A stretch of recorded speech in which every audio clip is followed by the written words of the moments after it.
My pulse raced at the astounding accomplishments of the mercenary known as Demon Lord. I forgot about my job and read everything I had on hand.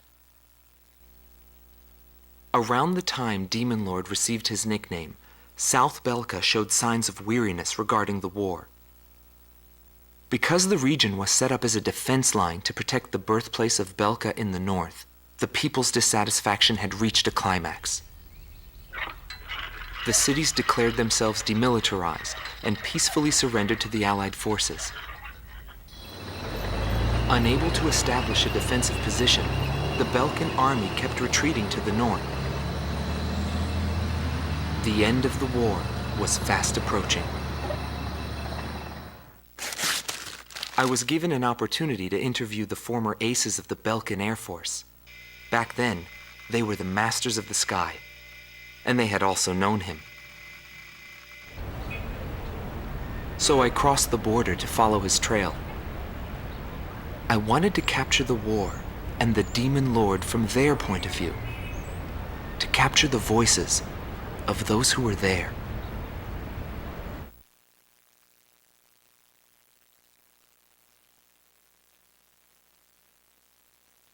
Bernard Schmidt, a man with the eyes of an owl. Groom Team Commander, former member of the Belkan Air Force. 10th Air Division, 8th Tactical Fighter Squadron. Fighting with distinguished service on the battlefield, he earned the title of Ace with his uncanny ability to adapt quickly to the flow of battle.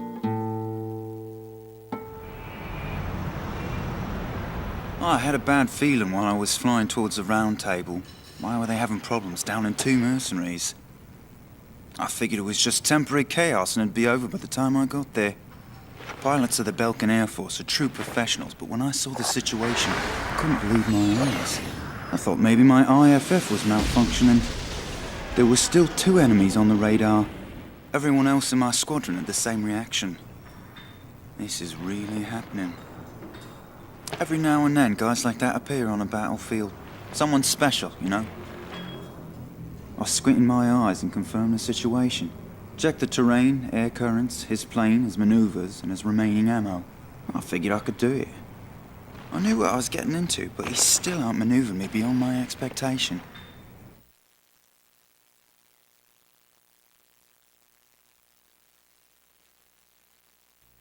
Gelb Teams Number 2, former member of the Belkan Air Force.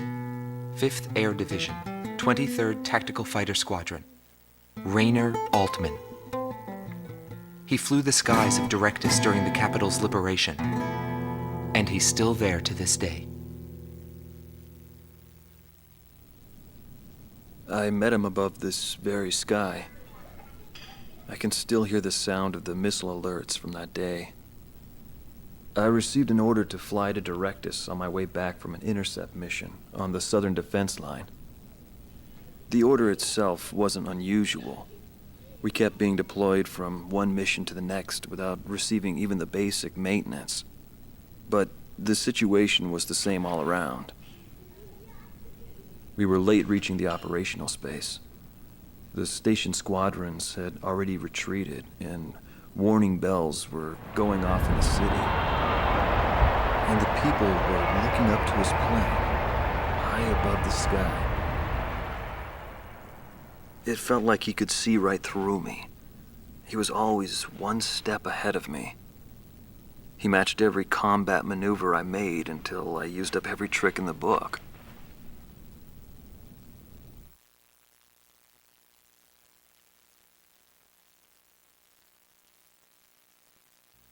Schnee Team Commander, former member of the Belkan Air Force, 22nd Air Division, 4th Tactical Fighter Squadron. Eric Hillenbrand.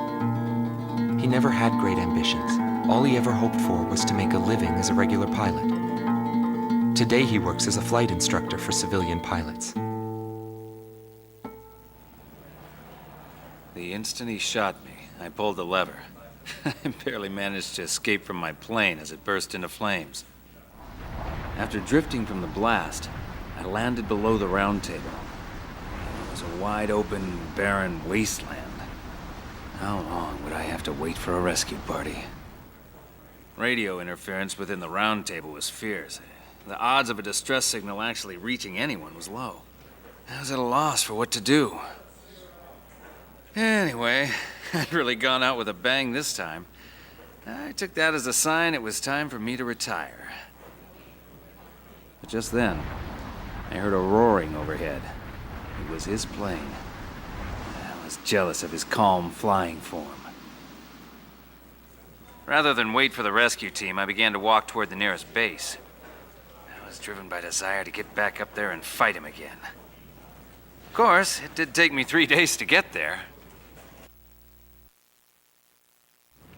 Every time I flew with him, his skill stood out.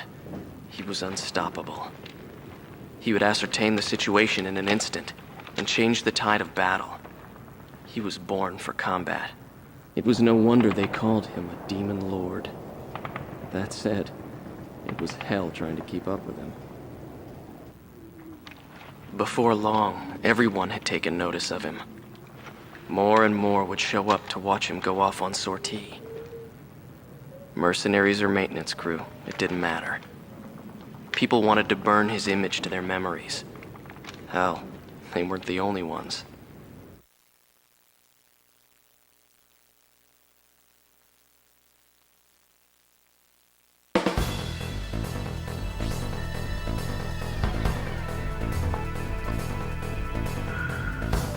The Belkan forces are beginning to take flight.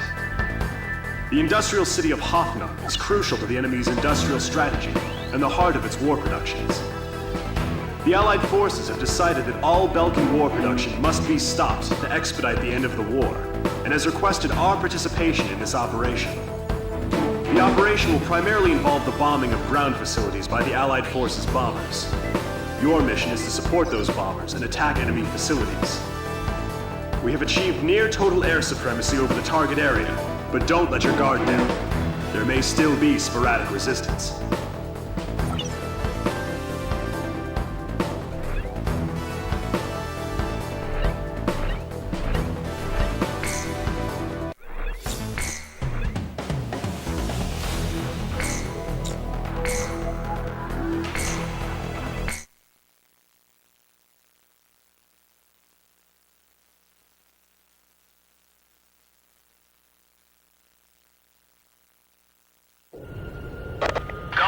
All units, I've confirmed a burning city up ahead.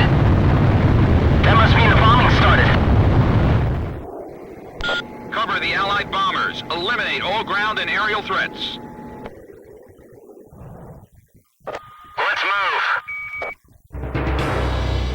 Welcome.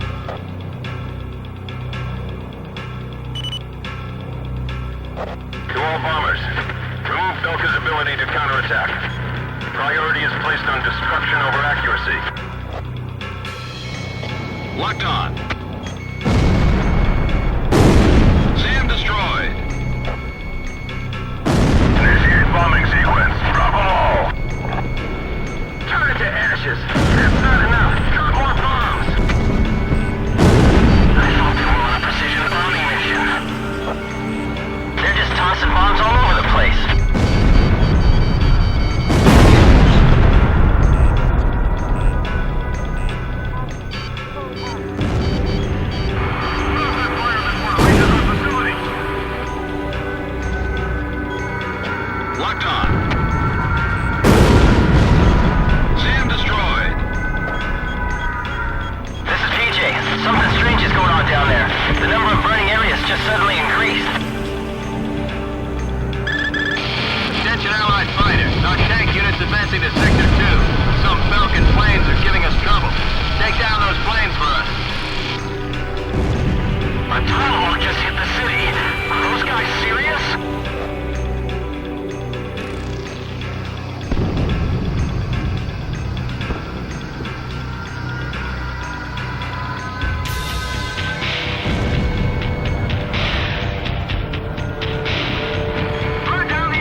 Nobody knew why they were fighting anymore. All I felt at that point was sadness for the world. That's why I...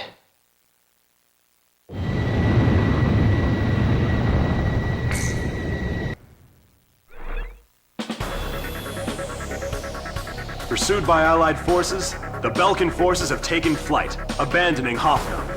Without military production capabilities, Belka is in a bind. We were also able to confiscate samples of what seemed to be experimental weapons from the abandoned war factories, before Belka had time to use them.